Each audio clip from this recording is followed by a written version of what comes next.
અમિત ચાવડા જે પ્રદેશ પ્રમુખ છે એને પ્રદેશ અધ્યક્ષ સ્થાનેથી હટાવવામાં આવે।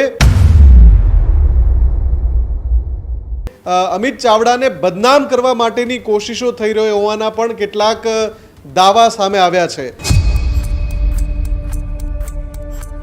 અને એની સાથે સાથે નામ જે આવે સૂત્રોના આધારે એ આમ આદમી પાર્ટીના કોઈ નેતાનું આવે। કોંગ્રેસને લઈ એક મહત્વપૂર્ણ સમાચાર સામે આવી રહ્યા છે। અમિત ચાવડાને બદનામ કરવાની સોપારી લેવાય હોવાનો પણ દાવો। હાઈકમાન્ડે કોંગ્રેસની ટોળકીની લીધી ગંભીર નોંધ। હજુ સુધી તમે અમારી ચેનલને સબસ્ક્રાઇબ નથી કરી તો અત્યારે જ ન્યૂઝરૂમ ગુજરાતને સબસ્ક્રાઇબ કરો, ફેસબુક અને ઇન્સ્ટાગ્રામ પર ફોલો કરો।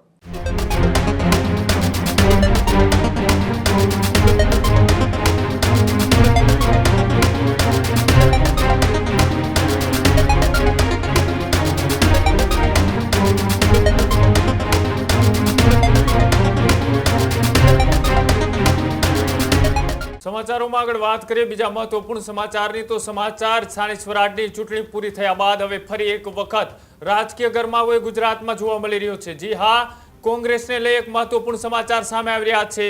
અમિત ચાવડાને બદનામ કરવાની સોપારી લેવાય હોવાનો પણ દાવો। ચોક્કસ ટોળકી અમિત ચાવડાને બદનામ કરતી હોવાના પણ સમાચાર। સૂત્રોના દાવા મુજબ આપના નેતાઓની પાછળ આમાં હોવાની સંડોવણી, આપના નેતાઓના ઇશારે સમગ્ર ષડયંત્ર રચાયું હોવાનો દાવો। હાઈકમાન્ડે કોંગ્રેસની ટોળકીની લીધી ગંભીર નોંધ। હાઈકમાન્ડે પ્રદેશ કોંગ્રેસને બદનામ કરતી ટોળકીનો મગાવ્યો છે રિપોર્ટ બાદ હાઈકમાન્ડ કોંગ્રેસને બદનામ કરતી ટોળકી અંગે કાર્યવાહી પણ કરશે।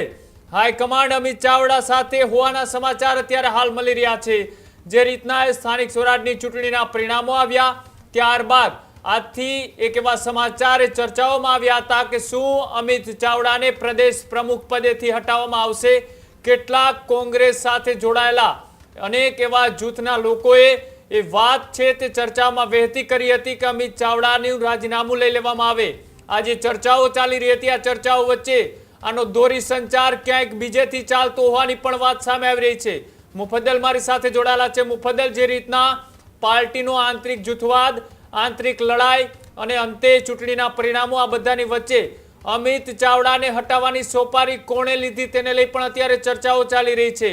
હાઈકમાન્ડ અમિત ચાવડા સાથે પણ આ દાવો જે કરનાર છે તે શું કોઈ બીજી પાર્ટીમાંથી આવું રચના અથવા તો આવું ષડયંત્ર ઊભું કર્યું હોઈ શકે?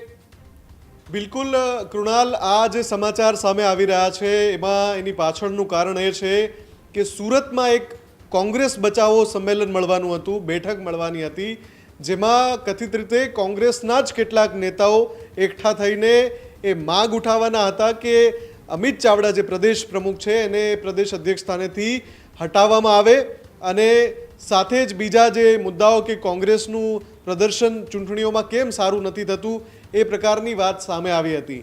હવે એવા પણ અહેવાલ મળી રહ્યા છે કે એક આખું જૂથ સક્રિય થયું છે અમિત ચાવડાની વિરુદ્ધમાં અને અમિત ચાવડાને બદનામ કરવા માટેની કોશિશો થઈ રહી હોવાના પણ કેટલાક દાવા સામે આવ્યા છે। સૂત્રોનો એવો પણ દાવો છે કે આ આખી જે ટોળકી છે એણે એક સુવ્યવસ્થિત ષડયંત્ર બનાવ્યું છે, જેમાં કોંગ્રેસના જે વર્તમાન પ્રદેશ અધ્યક્ષ છે અમિત ચાવડા એને કઈ રીતે બદનામ કરીને એમના નામ સામે કલંક લગાડી શકાય એ પ્રકારની કોશિશો થઈ રહી છે।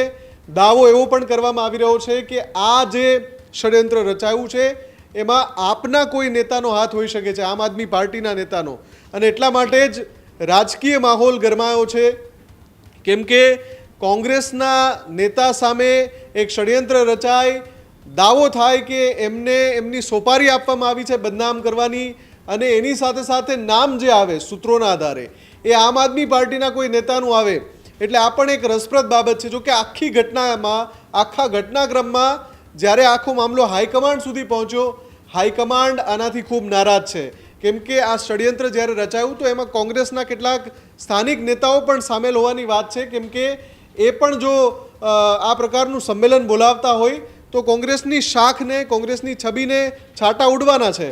એટલે હાઈકમાન્ડ પણ એ તૈયારી કરી રહ્યું છે અને આ ટોળકીને શોધવા માટેના આદેશ આપી દીધા છે કે કોણ છે, સામે લાવો એને।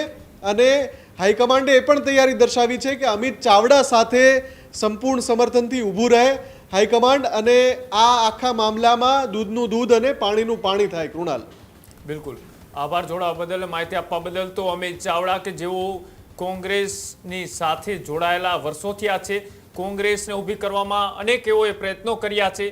સ્થાનિક સ્વરાજની ચૂંટણીના પરિણામો ચાહે કાંઈ પણ આવ્યા હોય, 30 વર્ષે આમ તો એ કોંગ્રેસે ગુજરાતમાં સત્તા વિહોણી છે. અનેક પ્રદેશ પ્રમુખો આવ્યા, અનેક પ્રદેશ પ્રમુખોએ પોતાની ભૂમિકા રચી, પ્રમુખોએ પોતાની રીતના બદલાવો કર્યા. અમિત ચાવડા પણ એ જ રીતના બદલાવો કરી અને કોંગ્રેસને મજબૂત કરવાનું કામ કરી રહ્યા છે. પણ જે રીતના એ સવારથી સમાચારો વહેતા થયા હતા, તેનો હવે ક્યાંક ને ક્યાંક હાઈકમાન્ડ સુધી આ મામલો પહોંચ્યો. હાઈકમાન્ડ સુધી મામલો પહોંચતા આ ષડયંત્ર એ કોઈ બીજાના દોરી સંચારથી ચાલતું હોવાની પણ ચર્ચાઓએ જોર પકડ્યું છે. અમિત ચાવડાની સાથે હાઈકમાન્ડ ઊભું હોવાની વાતનો પણ દાવો કરવામાં આવી રહ્યો છે. અને જે પણ કોઈ કોંગ્રેસના નીચલા લેવલના કાર્યકર્તાઓ આની સાથે જોડાયેલા હશે ષડયંત્ર સાથે, તે તમામની ઉપર કાર્યવાહી કરવાની પણ હાઈકમાન્ડે ચીમકી ઉચ્ચારી છે. જોવાનું રહેશે કે આગામી દિવસોની અંદર અમિત ચાવડાને હટાવવા માટેનું ષડયંત્ર કોના દ્વારા રચવામાં આવ્યું હતું અને સાથે જ હાઈકમાન્ડ કોની ઉપર કાયદેસરના પગલાં ભરે છે.